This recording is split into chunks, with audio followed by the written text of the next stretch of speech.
I don't worry too much about the fact of if I'm punk or not, because I think that also assumes a lot. Like, what does it mean to be punk, right? Like, am I punker than you? Are you punker than me? Like, it starts to get into that pissing match that I'm really not interested in.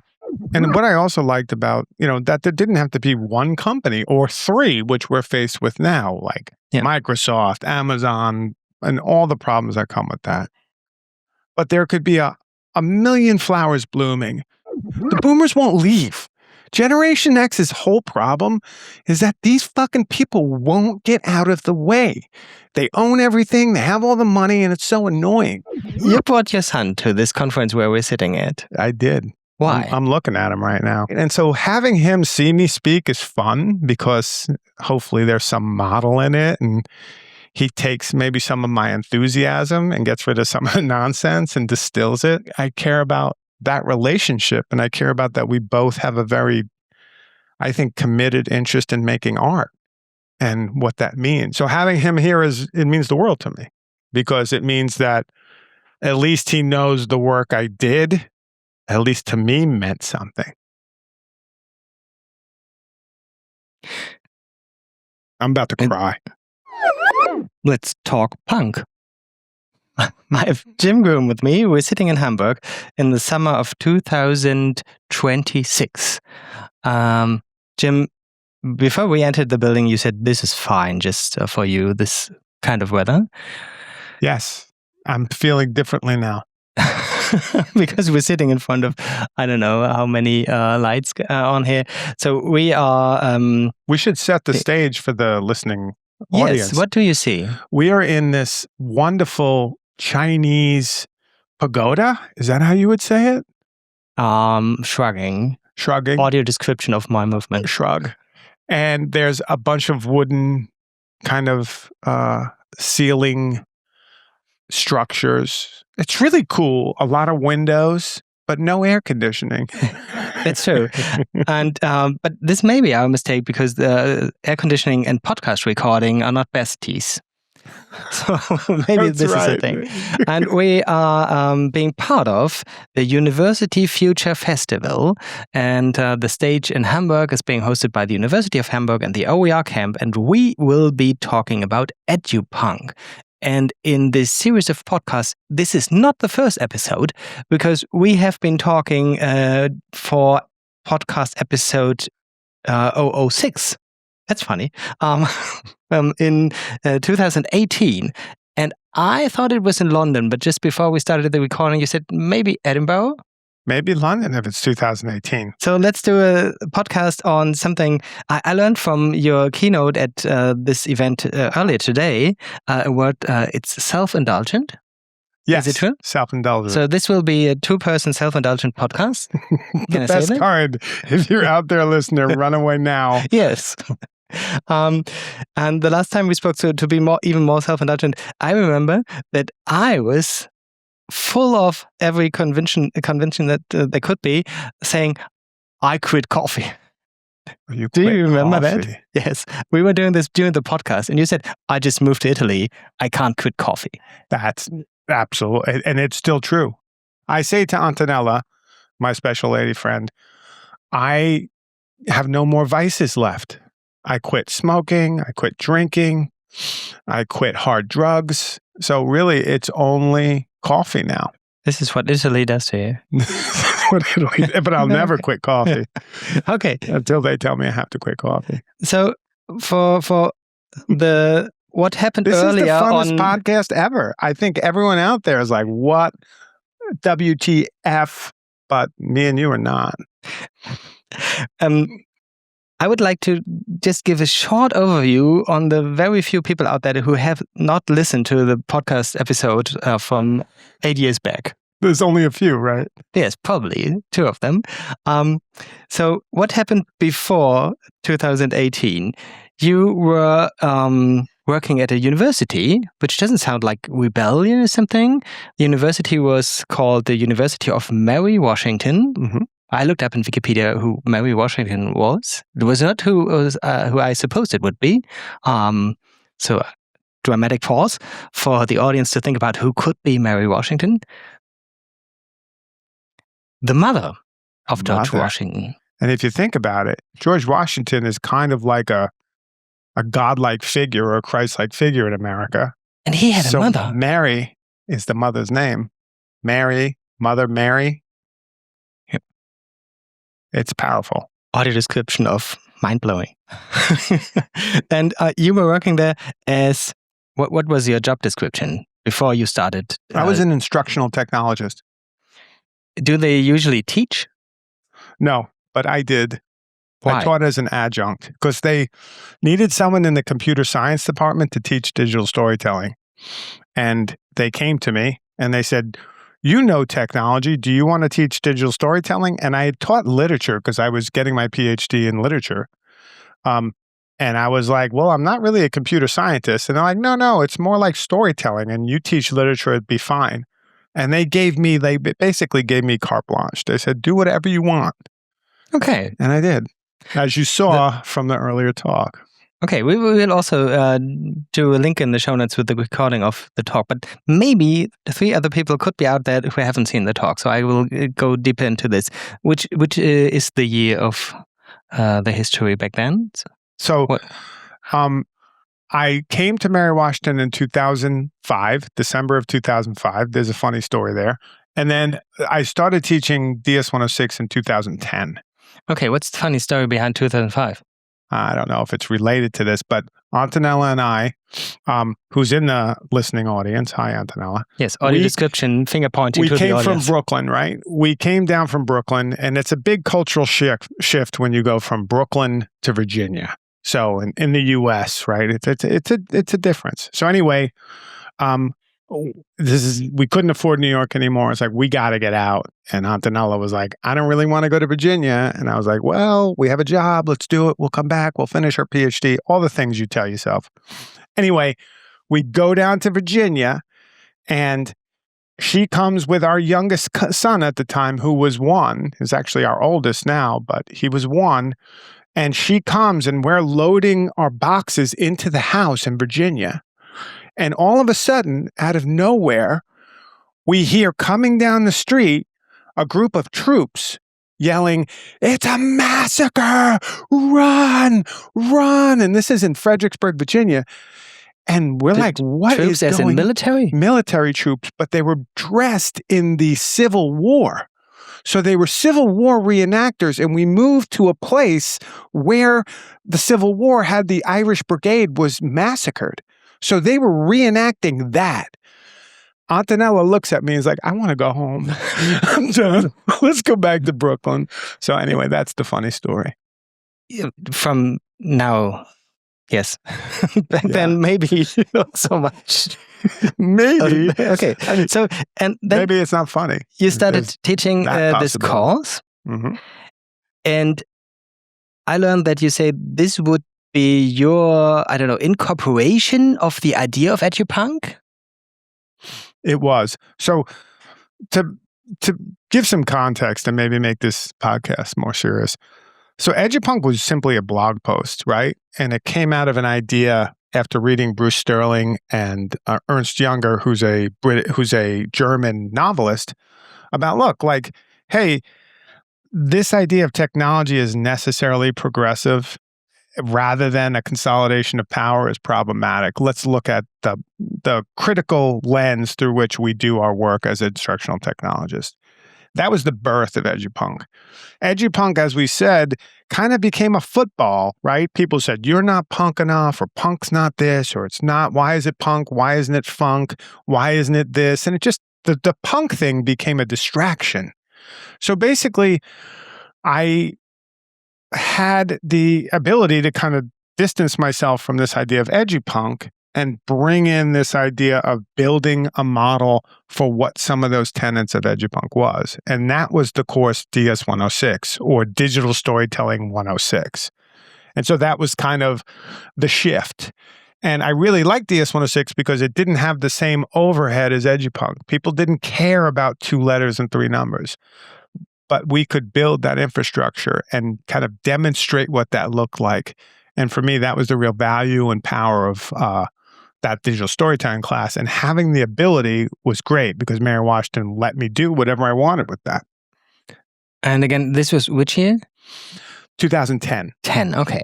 So I think the two of us met in at MIT Media Labs, and it must have been 2012. I just looked it up.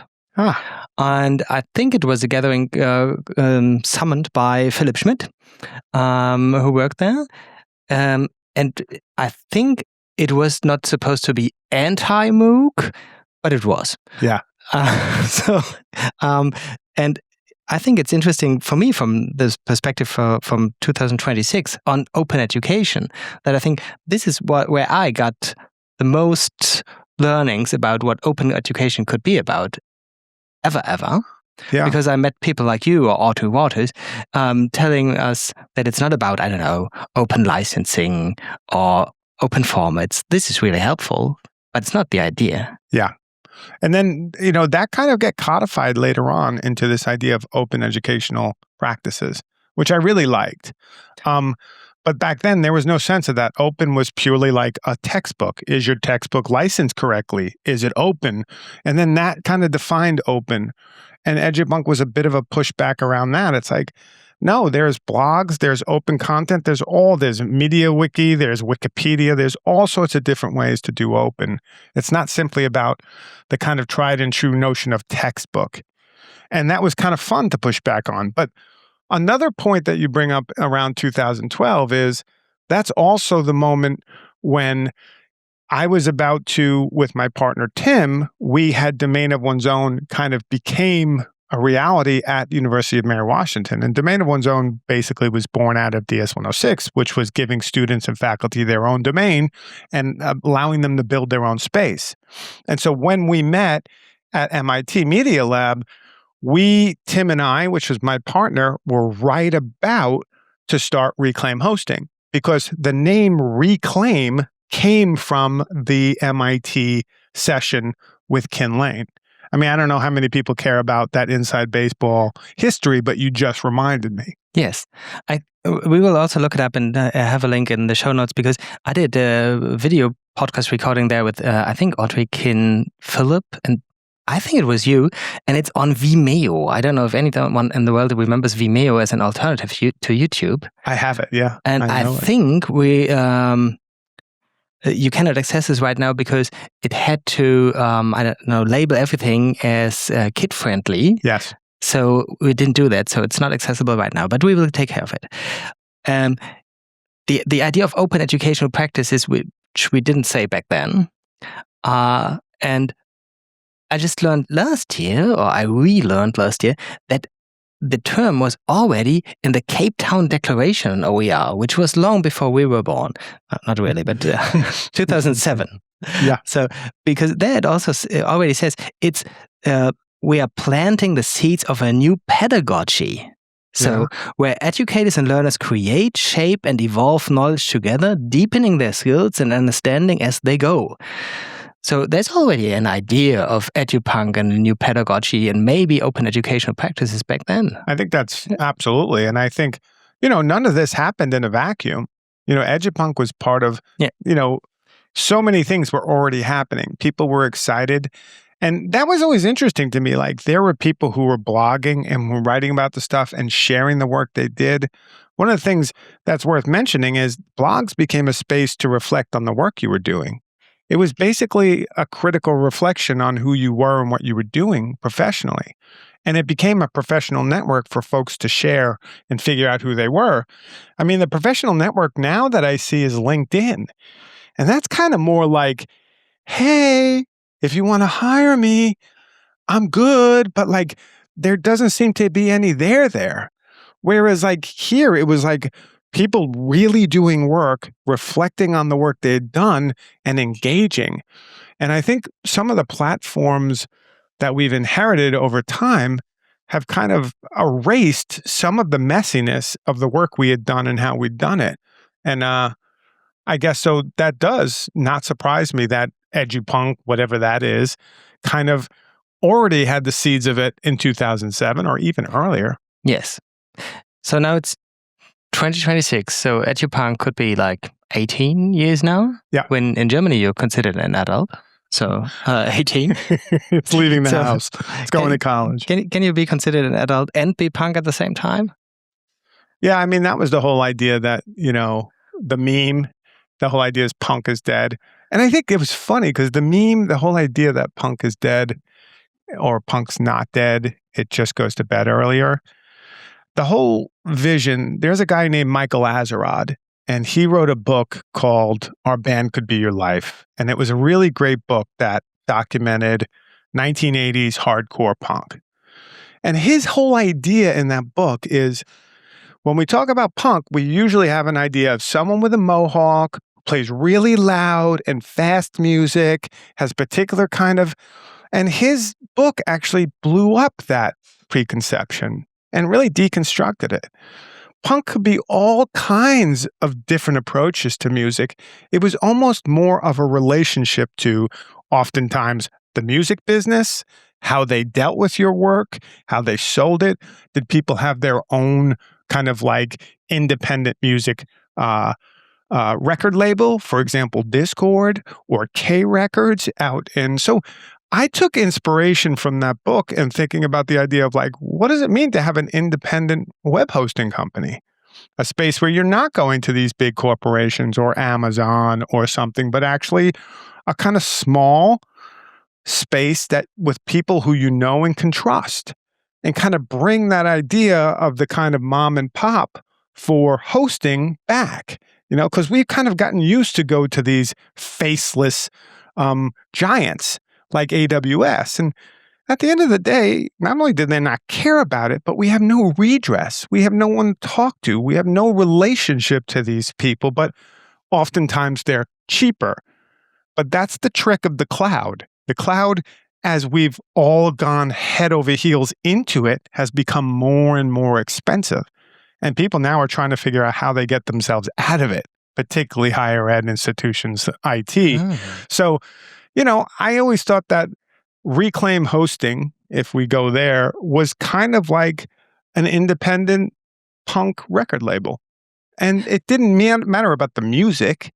It was more about the idea of an ethos, right? Of not selling your customers out, of not turning on them and kind of giving them what you promise and not overcharging them. And all these things, which we kind of expect from a company, but we less and less get anymore. So Reclaim Hosting was a company, I'm doing the history work. Sure. Was a company founded in 2013. Right after we met the next year. By Tim and you. Tim and I, yes. Tim Owens. And the two of you are still running it? No, Tim Owens left to run Reclaim Arcade, which is an arcade that he and I built. And then he's like, you know what? I'm not so interested in hosting, but I love running an arcade with old 80s video games and pinball. And so he does that.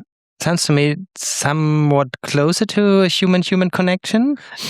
But how do you experience in your work the connection with other humans out there? Well, for example, this, right? Well, I'm not your customer. Well, that's a problem we need to talk about, maybe off the podcast. But no, I mean, I deal with support all the time. Yeah. I'm still answering tickets. I'm still building out solutions. I'm still working with things like WordPress. I have a whole community of folks at the City University of New York who host through us. A lot of these communities that came up in 2008, 9, 10, doing these big WordPress projects now host with us. So I feel like a lot of that stuff we imagined and built, 15, 16 years ago, Reclaim is now hosting.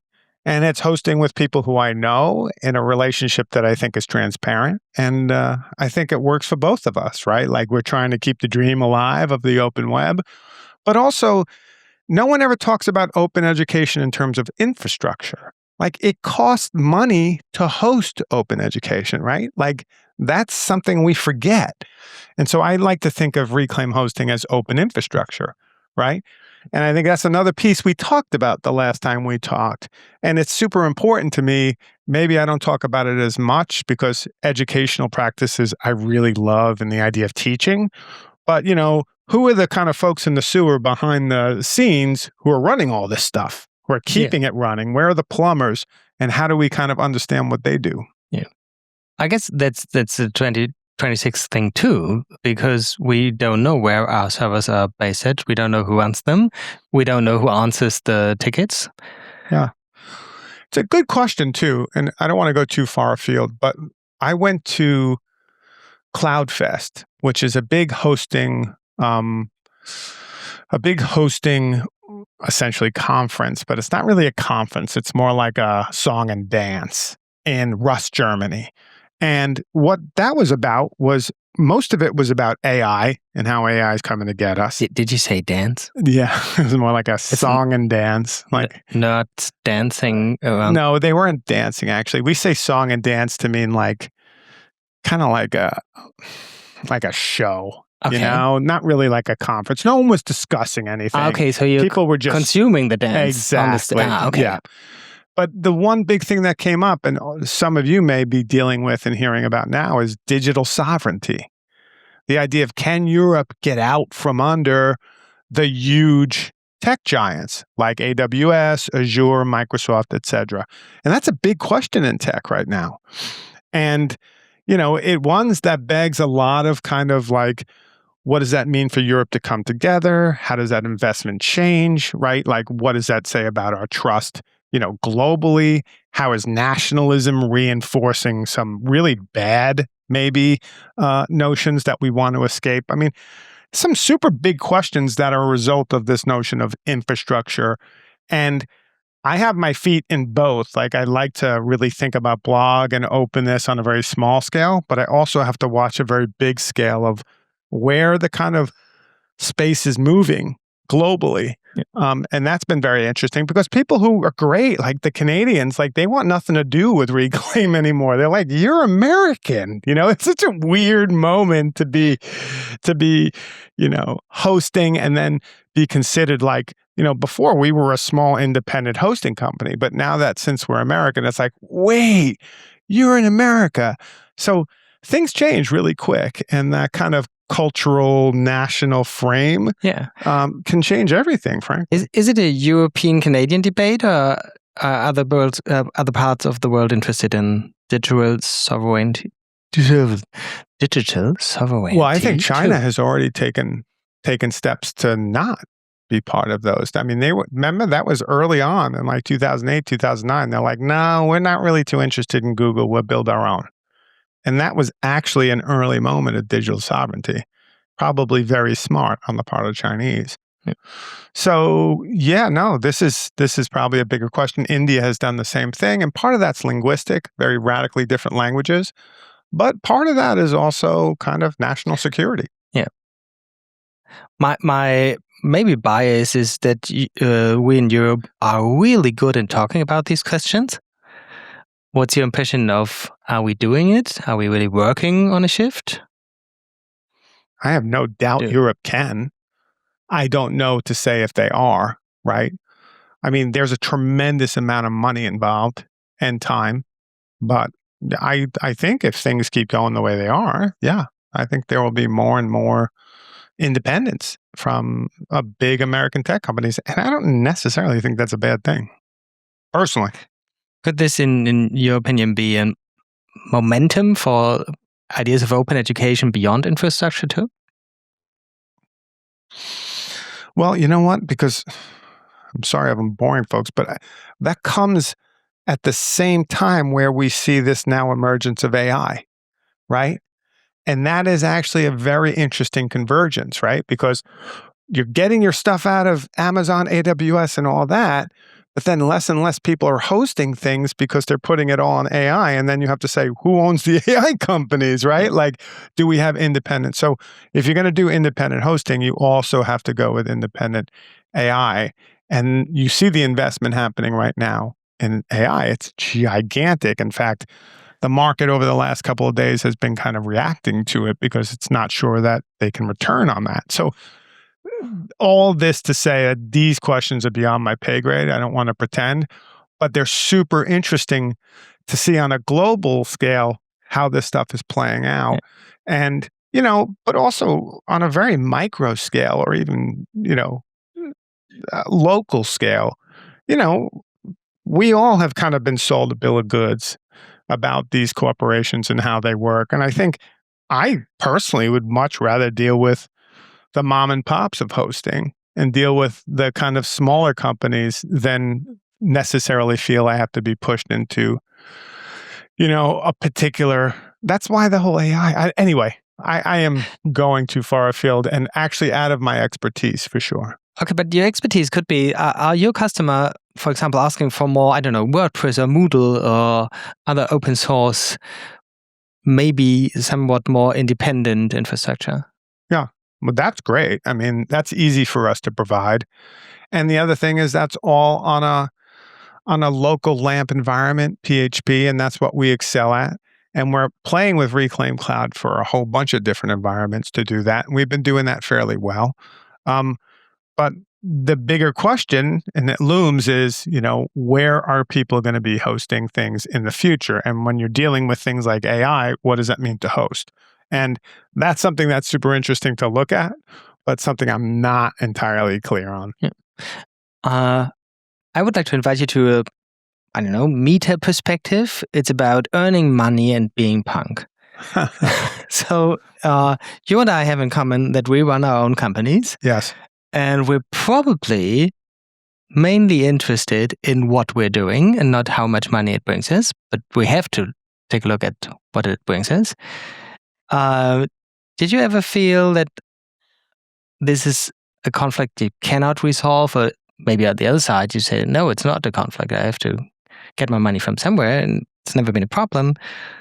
Yeah, it's a good question. I mean, I love that the Germans like to talk about money. And they're straight on, and Americans kind of work around that. They're like, well, and the British won't talk about it, but the Germans are like, let's talk about money. And I like that because I think Italy? So maybe you can feel like in Italy they're like, everything it's a negotiation. But I like that and I appreciate that because I think Reclaim hosting, and I'm going to give you an example of Discord Records. Discord Records is an independent record company run by Ian MacKaye and others. And they recently put out a series of records. It was 45s. And Ian MacKaye himself, who's like a legend to me, he was in Fugazi and Minor Threat, wrote an email to everyone and bought it and said, look, here's the price. It's going to be a little late because we're having a problem with the factory. Price won't change, but please keep in mind that it's going to be late. And it's like, okay, he's selling a good. He's being clear about what the price is, right? I don't see a problem with that. I try and do that with everyone we're dealing with at Reclaim. Like, our prices have gone up like everybody, but I don't think we're gouging anyone. And we've always been transparent. So I don't have the problem with like, oh, you're making money, you're not punk. What I do have the problem is, oh, now I have to do accounting all the time and I'm boring. That's the other thing, because when you run your own company, you have to keep an eye on the books, right? Like, you have to make sure, do I have enough money? Can I pay the rent? Yeah, it's hard to be a punk on accounting. Maybe, maybe.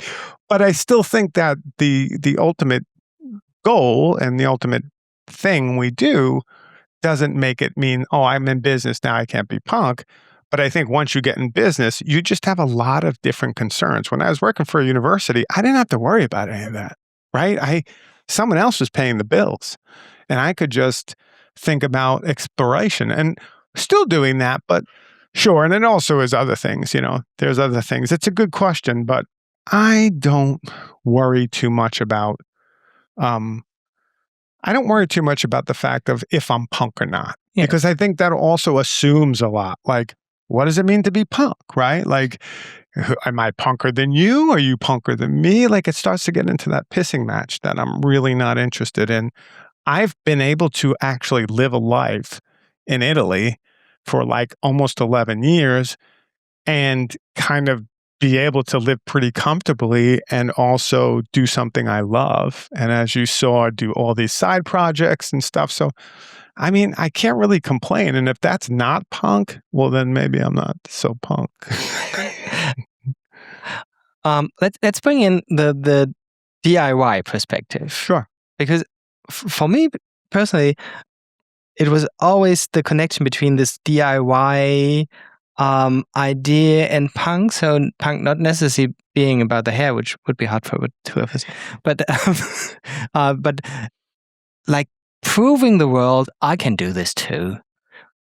And maybe even I can do this by myself or with my friends or my peers or something. Yeah. And maybe this is why there are so many record labels. They were not interested in being the better company. They wanted to show they could do it in their own way, in their own style. I really liked that too. And what I also liked about, that there didn't have to be one company or three, which we're faced with now, like Microsoft, Amazon, and all the problems that come with that.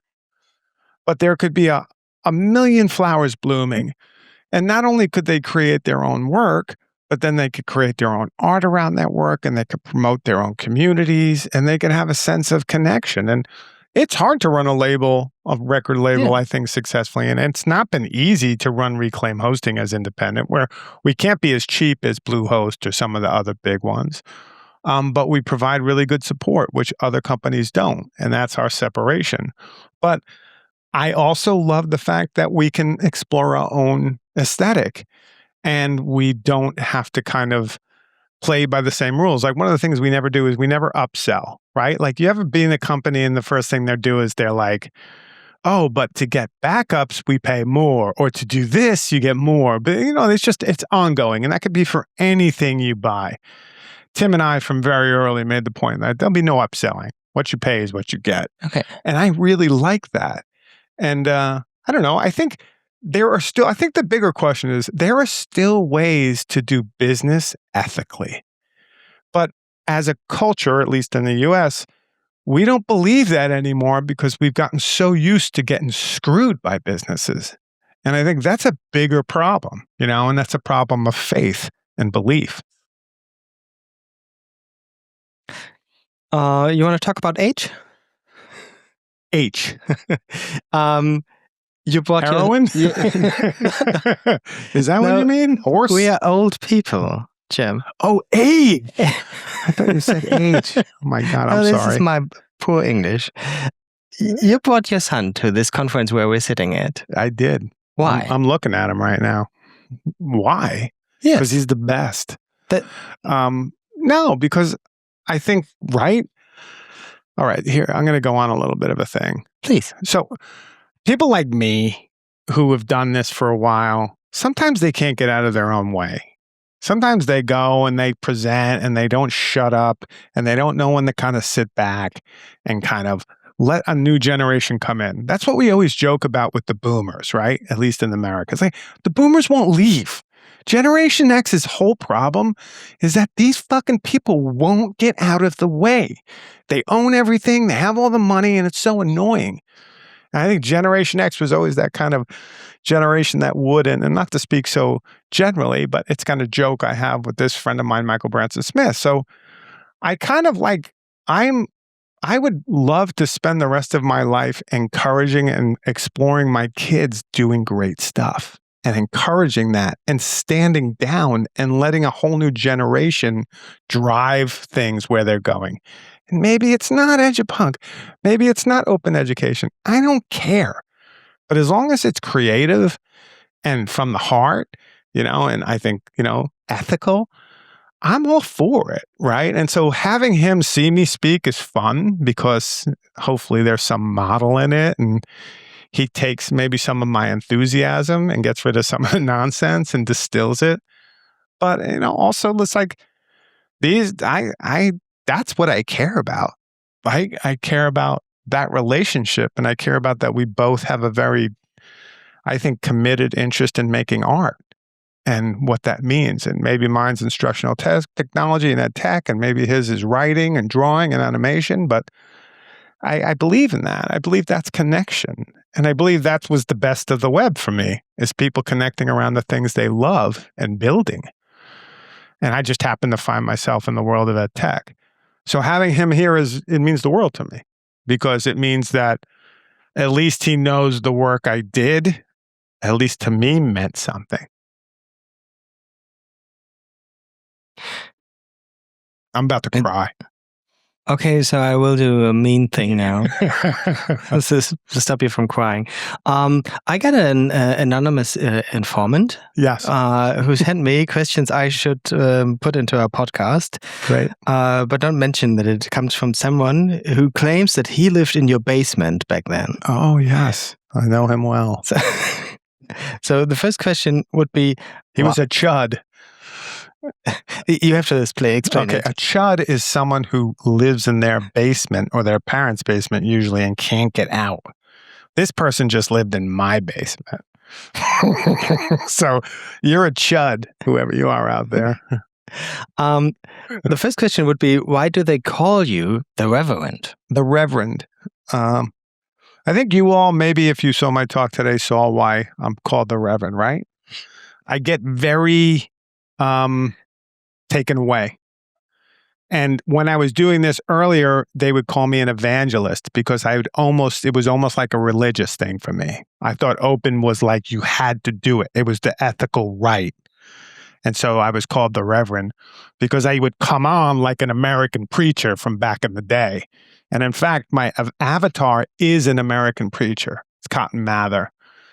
And he was an old 16th, 17th century preacher who preached basically fire and brimstone, right? Like that the world is gonna, if you don't, follow the right way, you're going to hell, which is not kind of how I want to be, but it was kind of to double down on this idea of the Reverend. So I guess it's because I passionately believe in what I'm talking about. Second thing would be, describe the perfect way to order a burrito at Chipotle. Burrito at Chipotle. That's one of the real failings of Europe.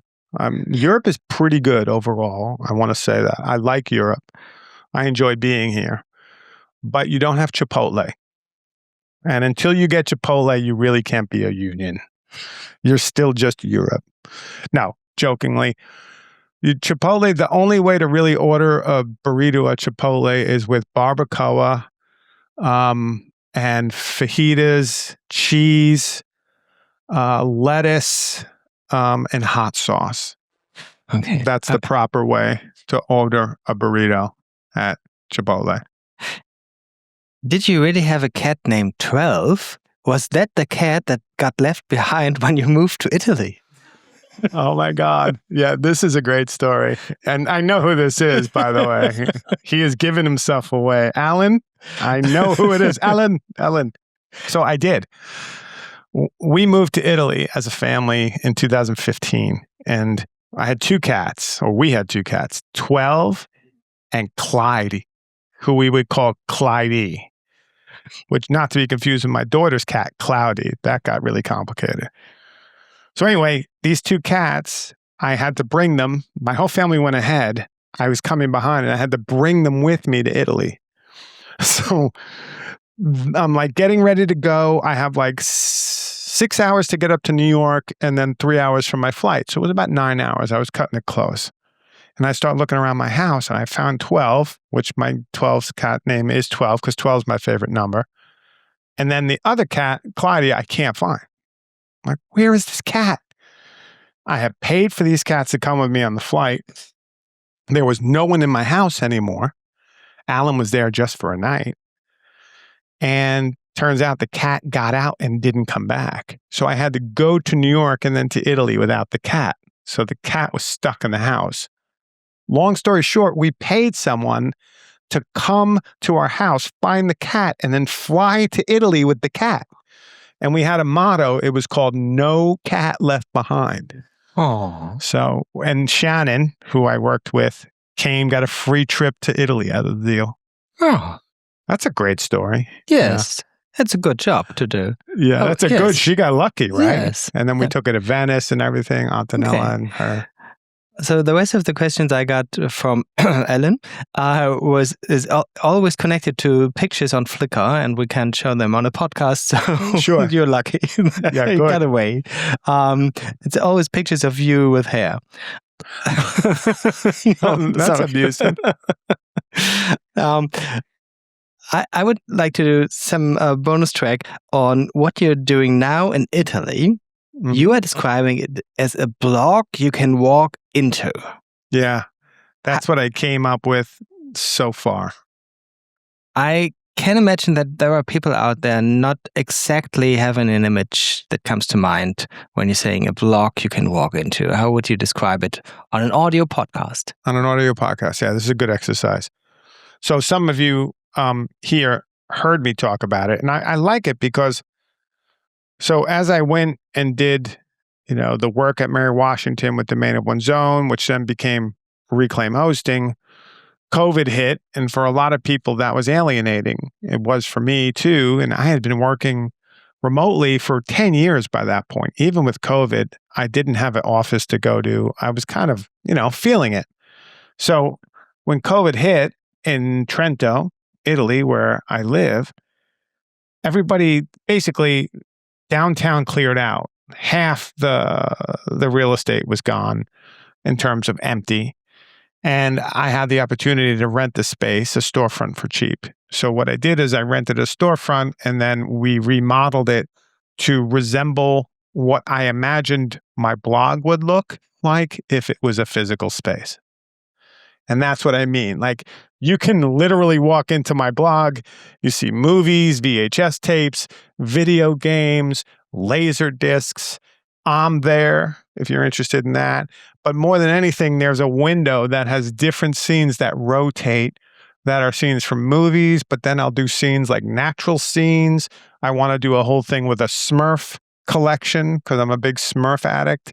Like, I want to constantly have that window changing to almost be like blog posts. Okay. Does that make sense? There's no archive. The archive is the actual space. Behind the scenes in the window. Well, there is an archive, my blog, because I'm blogging about everything I'm doing. Yes. And just for the few out there who are maybe not so familiar with English, Smurf are the little blue monsters, right? They're the best. And they're from Germany, right? Or Belgium. I think Belgium. Yeah. Yes. Pufo, they call them in Italy. Yes. And I think they have this really problematic figure of the bad guy. I don't know what was his name. Yes. Well, also there's like 1,000 men and one woman Smurfette, which is problematic, right? Yes. Okay. I think they fixed that. Okay. So you're building scenes in your window with that, and I've seen pictures of The Shining or a movie. Yes. And what was the other one? Someone Creepshow. Being buried in the sand. Yeah, it was Creepshow. And that's how you think people would feel invited to go into it? Well done. No, I don't. But I think that this is the whole idea of that space. If I was to say it in one sentence, have anyone here ever been in, like, you saw something when you were a kid and you were thinking to yourself, like, why would anyone do that? Or that was interesting. And then maybe you're 30 years old and I'm like, you remember that person who did that thing? I wonder what they were thinking. And what that's what I want it to be.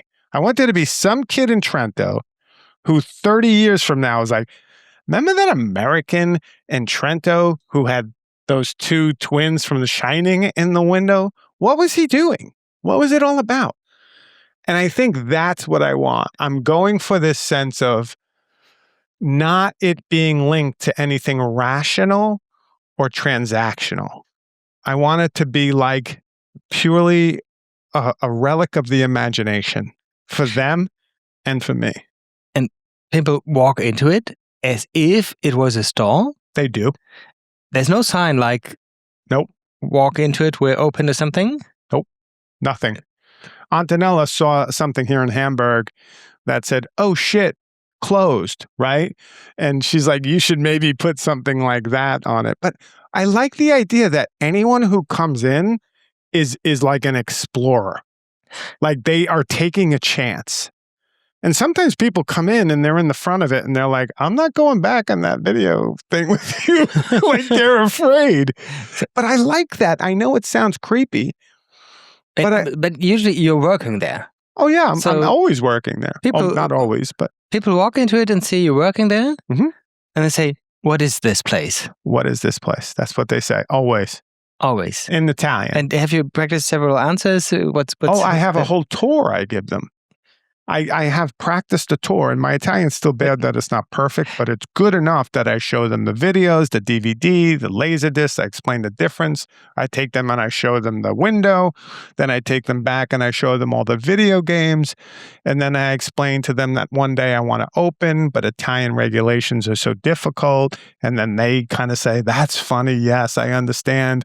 And then we say, hey, maybe you come on Saturday afternoon when I'm always open. No one ever comes.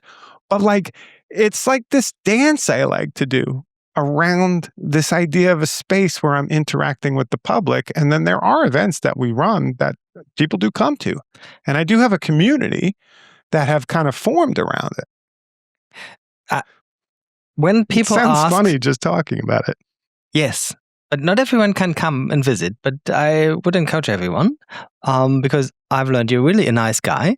So I would come to the part with the arcade behind the you would come in door, yes.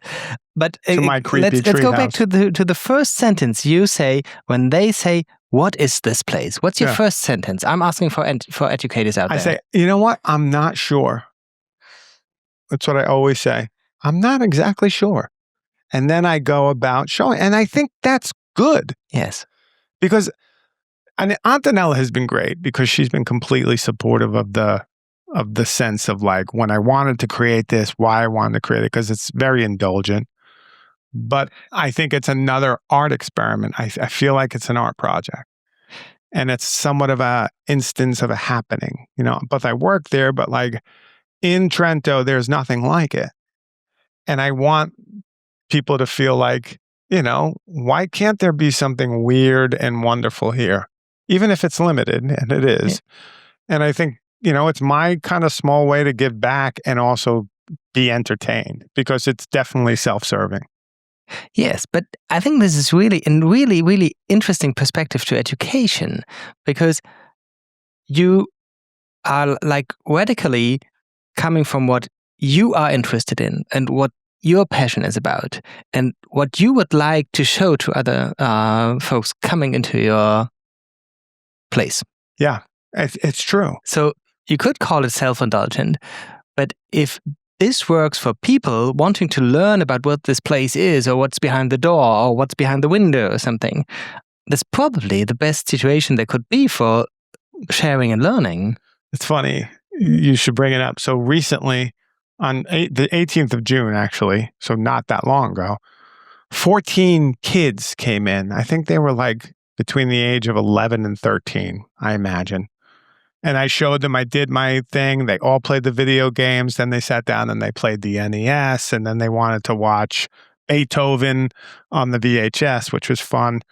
And then one of the girls, who was from Venezuela, came up to me and was talking to me. And she's like, I know 5 languages.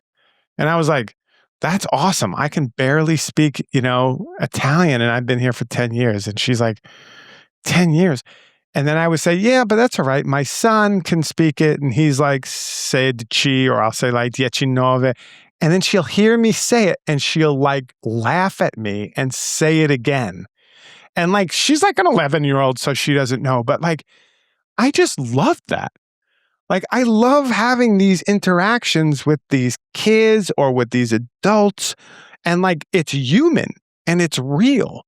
And it's very hard for me to have it otherwise because of my language isn't very good. And there's no real spaces where you can do that, especially with kids or with whatever, because it all seems creepy. But there was a teacher here and stuff. But I don't know, there's something about me that feels after COVID and being in a kind of foreign land, it just feels really good to connect in some different way. And the internet has not been the best place for that as of late. You know what I mean? It's all seemed kind of fake. I don't know. You really connect on Instagram? You're really connecting on LinkedIn? I don't feel like I have been. And so I felt like this was a very localized physical experiment, kind of like DS-106, and trying to make connections very locally, hyper locally. So the opposite of the internet. And the art was the way to kind of make it a pastime for me, get my family involved because Aunt Ella and Tommy helped me with several of the dioramas. But then also, like, you don't do this stuff without the idea that people would be part of it, right? You don't do this stuff in a vacuum. And I know I'm lucky because I can write it off as a kind of workspace. But yeah, and I mean, I love talking about it, but every time I talk about it, I do feel like, God, this is self-indulgent. Like, this space is just crazy. But I do. I mean, even the fact that you're asking me about it is fun because I was looking for an alternative to the web that I had. So I would invite all our listeners to take a look at the pictures and the blog post you wrote about it, which all is on your blog, which I have been following for 150 years, maybe, I don't know. And I never understood the name of the blog. Do you know, sometimes you read something and the first time it just is placed somewhere in your mind and says it's something about barbecues. Yeah. Baba Tuesdays. No, it's barbecues something in my mind. Barbecues. I never understood what barbecues mean, but probably it's something nerdy. Do you want me to tell you? Yes. Is that what you're asking? This is now trying to find the connection to bring people to your blog, which is called Bava Tuesdays. That's right. Yes. So Bava is named after Mario Bava, who's an Italian director of horror movies. And I like him not because he directs horror movies, although I like his movies, but I like him because he was the master of doing something with nothing. He would get like $200,000 and he'd make a beautiful movie and people would be like, how did you do that? And he was like the master of like smoke and mirrors. And I thought that was such a beautiful element to his art. So Mario Bava is the idea there. Tuesdays is I was living in Brooklyn, and the idea, I had Planet of the Vampires, one of his movies, and me and a bunch of friends were going to watch his movies all the time on Tuesday. That was the idea. We only did it once. We never did it again. So it never worked out. But I liked the name so much, I was like, if I ever have a band, I'm going to call it Bava Tuesdays. I'm not in a band, nor will I probably ever be. But then I got a blog. Yes. And I was like, that would be a great name for a blog. And that's it. So this is what I learned today. It's not about the day of the barbecues. It's not Bava Tuesdays. It's Bava Tuesdays. Okay. Please, people, look it up. We're putting all that we can find into our show notes. And I hope we will talk again in, I don't know, 10 years. Yes. At least. Jim, thanks again for all your work and for being part of our podcast for the second time. Awesome. Thanks for having me. We have to prove that there's an audience here. Could you give a round of applause for this?